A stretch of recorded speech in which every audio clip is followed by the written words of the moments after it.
दोस्तों, आज हम आपको 12 ज्योतिर्लिंग में से एक सोमनाथ ज्योतिर्लिंग की कथा बताने जा रहे हैं। शिव पुराण के अनुसार सोमनाथ ज्योतिर्लिंग भगवान शिव का प्रथम ज्योतिर्लिंग है। यह मंदिर गुजरात राज्य के सौराष्ट्र क्षेत्र में स्थित है।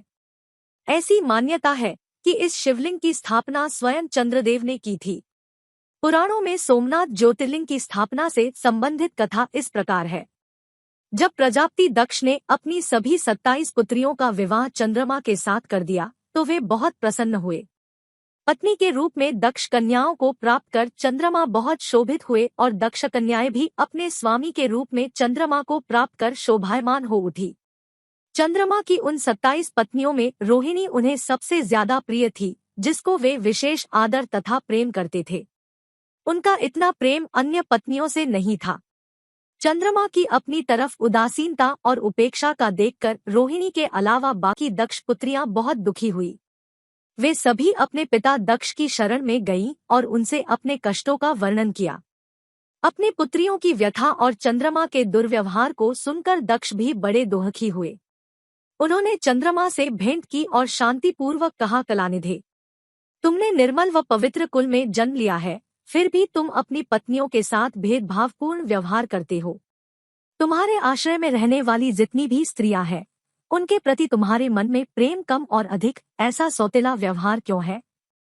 तुम किसी को अधिक प्यार करते हो और किसी को कम प्यार देते हो, ऐसा क्यों करते हो? अब तक जो व्यवहार किया है वह ठीक नहीं है, फिर अब आगे ऐसा दुर्व्यवहार तुम्हें नहीं करना चाहिए। जो व्यक्ति आत्मीयजनों के साथ विषमतापूर्ण व्यवहार करता है उसे नर्क में जाना पड़ता है। इस प्रकार प्रजापति दक्ष ने अपने दामाद चंद्रमा को प्रेमपूर्वक समझाया और ऐसा सोच लिया कि चंद्रमा में सुधार हो जाएगा। उसके बाद प्रजापति दक्ष वापस चले गए। इतना समझाने पर भी चंद्रमा ने अपने ससुर प्रजापति दक्ष की बात नहीं मानी। रोहिणी के प्रति अतिशय आसक्ति के कारण उन्होंने अपने कर्तव्य की अवहेलना की तथा अपनी अन्य पत्नियों का कुछ भी ख्याल नहीं रखा और उन सभी से उदासीन रहे। दोबारा समाचार प्राप्त कर प्रजापति दक्ष बड़े दुखी हुए।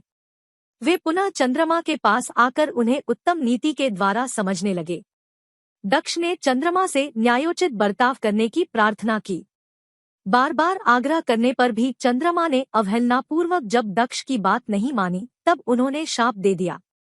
दक्ष ने कहा कि मेरे आग्रह करने पर भी तुमने मेरी अवज्ञा की है, इसलिए तुम्हें क्षयरोग हो जाए। दक्ष द्वारा शाप देने के साथ ही क्षण भर में चंद्रमा क्षय रोग से ग्रसित हो गए। उनके क्षीण होते ही सर्वत्र हाहाकार मच गया। सभी देवगण तथा ऋषिगण भी चिंतित हो गए। परेशान चंद्रमा ने अपनी अस्वस्थता तथा उसके कारणों की सूचना इंद्र आदि देवताओं तथा ऋषियों को दी। उसके बाद उनकी सहायता के लिए इंद्र आदि देवता तथा वशिष्ठ आदि ऋषिगण ब्रह्मा जी की शरण में गए। ब्रह्मा जी ने उनसे कहा कि जो घटना हो गई है उसे तो भुगतना ही है, क्योंकि दक्ष के निश्चय को पलटा नहीं जा सकता। उसके बाद ब्रह्मा जी ने उन देवताओं को एक उत्तम उपाय बताया। ब्रह्मा जी ने कहा कि चंद्रमा देवताओं के साथ कल्याणकारक शुभ प्रभास क्षेत्र में चले जाएं। वहां पर विधिपूर्वक शुभ मृत्युंजय मंत्र का अनुष्ठान करते हुए श्रद्धापूर्वक भगवान शिव की आराधना करें। अपने सामने शिवलिंग की स्थापना करके प्रतिदिन कठिन तपस्या करें। इनकी आराधना और तपस्या से जब भगवान भोलेनाथ प्रसन्न हो जाएंगे तो वे इन्हें क्षय रोग से मुक्त कर देंगे। पितामह ब्रह्मा जी की आज्ञा को स्वीकार कर देवताओं और ऋषियों के संरक्षण में चंद्रमा देवमंडल सहित प्रभास क्षेत्र में पहुंच गए। वहां चंद्रदेव ने मृत्युंजय भगवान की अर्चना वंदना और अनुष्ठान प्रारंभ किया। वे मृत्युंजय मंत्र का जप तथा भगवान शिव की उपासना में तल्लीन हो गए। ब्रह्मा की ही आज्ञा के अनुसार चंद्रमा ने 6 महीने तक निरंतर तपस्या की और वृषभ ध्वज का पूजन किया।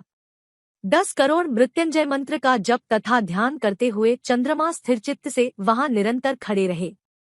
उनकी उत्कट तपस्या से भक्तवत्सल भगवान शंकर प्रसन्न हो गए। उन्होंने चंद्रमा से कहा, चंद्रदेव, तुम्हारा कल्याण हो। तुम जिसके लिए यह कठोर तप कर रहे हो उस अपनी अभिलाषा को बताओ।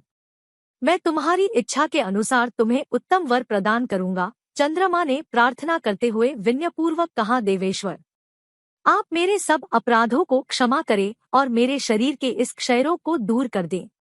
भगवान शिव ने कहा, चंद्रदेव, तुम्हारी कला प्रतिदिन एक पक्ष में क्षीण हुआ करेगी, जबकि दूसरे पक्ष में प्रतिदिन वह निरंतर बढ़ती रहेगी। इस प्रकार तुम स्वस्थ और लोक सम्मान के योग्य हो जाओगे। भगवान शिव का कृपा प्रसाद प्राप्त कर चंद्रदेव बहुत प्रसन्न हुए। उन्होंने भक्तिभाव पूर्वक शंकर की स्तुति की। ऐसी स्थिति में निराकार शिव उनकी दृढ़ भक्ति को देखकर साकार लिंग रूप में प्रकट हुए और संसार में सोमनाथ ज्योतिर्लिंग के नाम से प्रसिद्ध हुए।